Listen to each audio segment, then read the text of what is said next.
Thank you very much for the introduction. Hello, everyone. My name is Barbu. I'm an associate professor in the Faculty of Biology, and I will speak today on behalf of Professor Carmen Chifiriuc, which gave you the lecture yesterday regarding the novel antimicrobial compounds, because this project is actually her vision and her idea, and I will do my best to present her baby, how to say. So, antimicrobial resistance. You heard a lot about antimicrobial resistance these days. I will know some particular details regarding antimicrobial resistance because this is a multi-layered process. It begins with a gene, okay? Because the genes are the background of everything that we see in living organisms. So it could be an acquired resistant genes, or it could be a mutation in a chromosomal bacterial gene. But bacteria, they communicate with each other. They share all the information they have, and that help them to survive. Because all the idea of this symposium was the transdisciplinarity. Okay, bacteria, they share all their knowledge between each other. So how do they do that? They use specific mobile genetic elements called integron, plasmids, and so on, and they share these genes. Moreover, there are certain bacterial clones which are able to acquire multiple antibiotic-resistant genes, and sometimes they acquire also virulence-resistant genes, and they became how we call them successful clones. These clones could be endemically spread, or they could be globally spread. And both of these type of clones are interesting to be analyzed. Further, bacteria share this information between their communities, and when infecting a person, also there are some particularities in every individual which make them more susceptible or more resistant to any particular bacterial infections. And last but not least, it is this dissemination between individuals, not only in the health institution, but also in the communities and via environment. So how our team proposed a National Excellence Center on research on antimicrobial resistance. Well, we have a strong background in studying antimicrobial resistance in multiple research projects. The main project was called RADAR, selection and dissemination of antibiotic-resistant genes from wastewater treatment plants to aquatic and clinical reservoirs. A lot of satellite projects, we call them, they were individual projects actually, but we try to integrate all the results in the frame of this bigger one. So another project was a national project in which we have the question: the bacteria are the antibiotic-resistant bacteria are leaving the hospitals via wastewaters, and they spread in the environment, or they only spread their antibiotic-resistant genes to environmental bacteria. So to answer this question, this project was focused on sampling wastewaters, hospital wastewaters, and also from wastewater treatment plants. We also sampled from hospitalized patients and performed different kinds of analysis.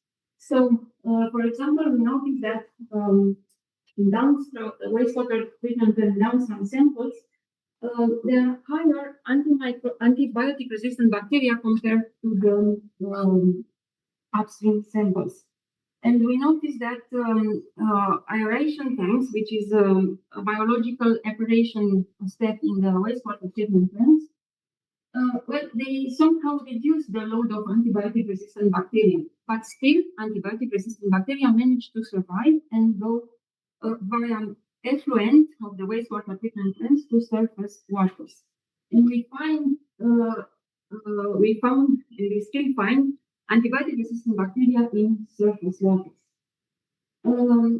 Also, the data indicates that antibiotic-resistant bacteria, their presence correlates with elevated concentrations of certain metals such as aluminium, mercury, and iron. We focused also on genetic studies. We sequenced about 1,000 bacterial isolates belonging to the ESCAPE group, ESCAPE being the group of the most dead bugs, Escherichia coli, ESCAPE Enterococcus faecium, Staphylococcus aureus, Klebsiella pneumoniae, Pseudomonas aeruginosa, and Enterobacteria in general, which Escherichia coli is an Enterobacteria. We also analyze the mobile genetic elements, and my colleague Marius gave a lecture in the first day regarding the bioinformatic analysis. So, why we analyze the mobile genetic elements, and particularly insertion sequences, because this is the main drivers of antibiotic resistance. They are very, how to say, they shape the evolution of the bacterial genome, and in particular, what is in our interest, they can enhance antibiotic resistance because they can insert in the upstream of certain chromosomal gene, and this gene can overexpress and resistant to antibiotics, but they can also carry antibiotic resistant genes from a bacteria to another. So we also identified some epidemic clones. For example, the clones 101 and 258 for Klebsiella pneumoniae, which are associated with antimicrobial resistance. Both of them are globally spreading. And SP258 is a particular concern because it carries an resistant gene, including resistant to less resort antibiotics like carbapenems. For Antimicrobial Baumann, we detected clone AC2, which is also globally spread. But, and this is not included in this presentation because the data is still unpublished. We also detected endemic clone, and it's called Antimicrobial Baumann ST492. This clone, it seems that it's linked with Balkan countries and Romania. And it was not described elsewhere in the world. And why is this clone interesting? Because it seems that it is adapted to the particular antibiotic consumption in Eastern Europe. So we noticed that there is a possible clonal dissemination of the clinical strains into the wastewater. And also this antibiotic resistance is occurring with biocide resistance, and also the bacteria carry a lot of virulence genes. After many interpretation of the data, we proposed some potential biomarkers for antibiotic resistance presence in the wastewater. Not only in the wastewater, but also in the clinical and in aquatic reservoirs. These genes being the most frequently present in those kind of samples. We also investigated, in the framework of another project, an international project, the co-selection of antibiotic and biocide resistant genes. Because when we try to use either as an antibiotic or a biocide, we stress the bacteria. And when we stress the bacteria, we force them to evolve, right? So we noticed, not just we, but in the literature, it is said that antibiotic resistance and biocide resistance, they often can correlate with each other, and this phenomenon was amplified after the pandemics, when a lot of people use a lot of disinfectants to sterilize everything. And performing some bioinformatic analysis, we noticed the association of some biocide resistant genes with antibiotic resistance, and in some cases also with virulence resistance genes. We also, in the frame of a web project, we analyzed the transmission risk of antibiotic-resistant genes from the from the wastewater to the workers in the wastewater treatment plants. It was an interesting project. We sampled a lot of also wastewater, but samples from the workers of the wastewater treatment plant, and they were very intrigued why we want to sample them, because they were thinking that nothing can happen to them if they wear their protective equipment.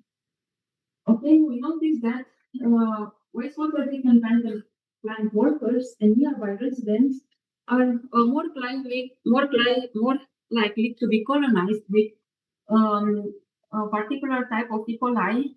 It is called ESBL. ESBL means extended spectrum beta lactamase, it is an enzyme which degrades almost all of the beta lactam antibiotics.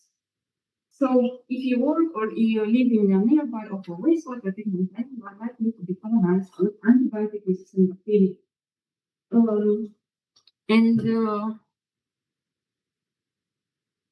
Also another project, we investigated the presence of antibiotic resistance bacteria in the manure.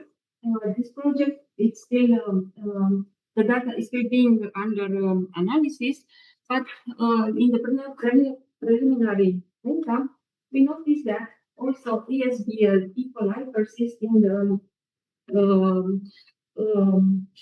the compost processing process. So, given all of this, we propose this national multidisciplinary research center for excellence in drug resistance infections, and it's called, in short, ARES. Professor Chifiriuc, she imagined this shield, which is protecting us from antibiotic-resistant bacteria. You already know that we are the first in Europe regarding the antimicrobial resistance rates, and also second in antibiotic consumption. So this is not an honor, unfortunately, but it gives us a good reason to start this project. So this project will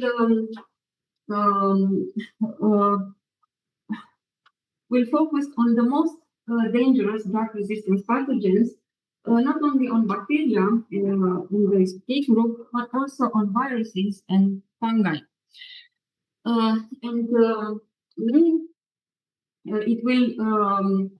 It will stay on important killers.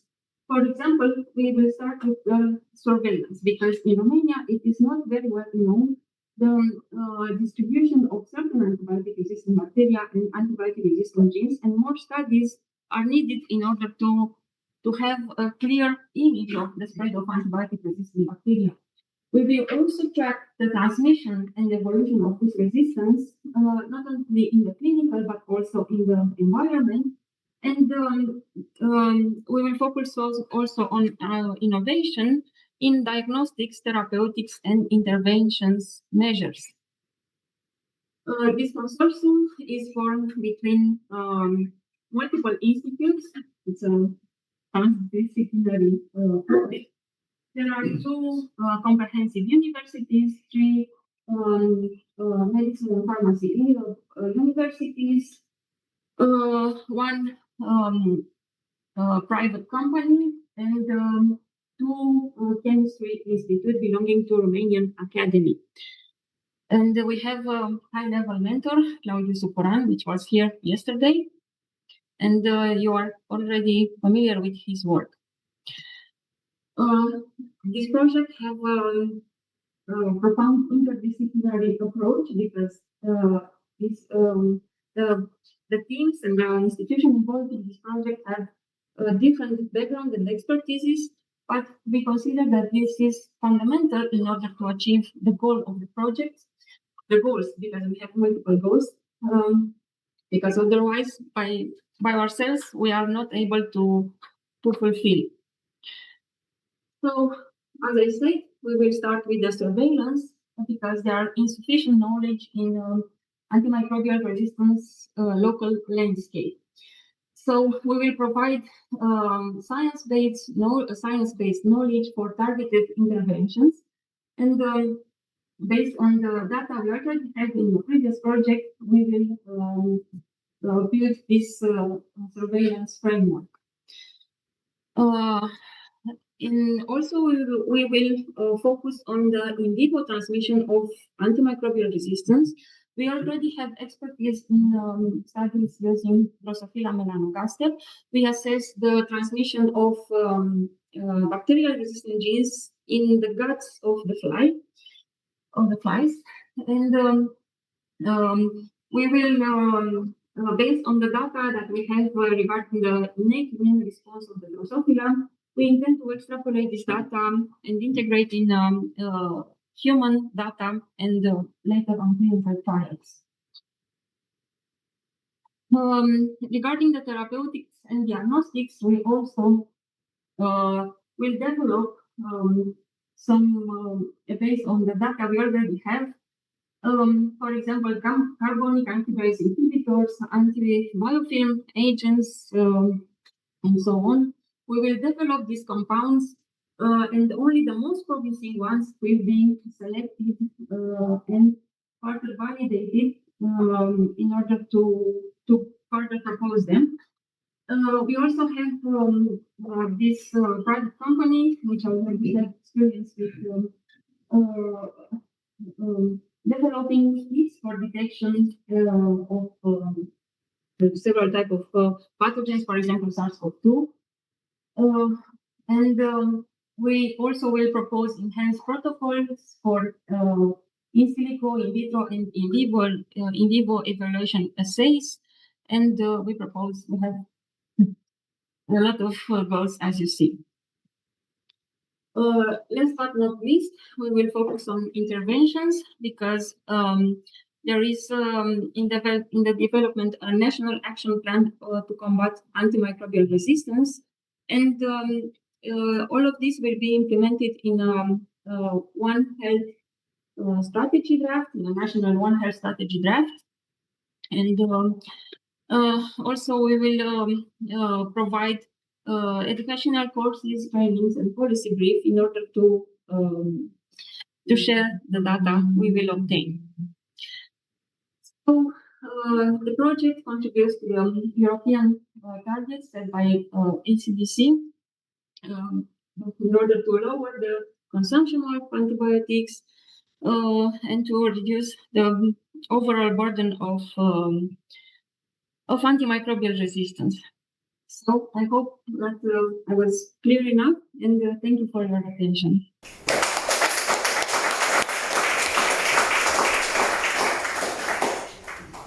Thank you for the wonderful overview of how antimicrobial resistance is spreading, and also for pinpointing this new project that somewhere there included our work, and this is amazing to see again what I said in the beginning, that electrochemical sensors and also these approaches that are able to move one step closer to a point of need and point of care assays are nicely integrated with the genomic and all the analytical framework that would provide the European goals.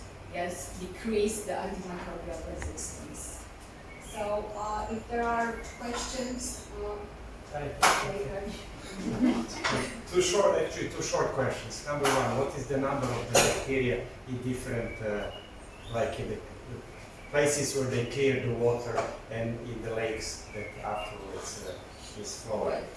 It depends. Do you know that? I mean, is it a dangerous amount, not dangerous? There's just few of them because you do the PCR or sequencing there, so you can somehow reduce that.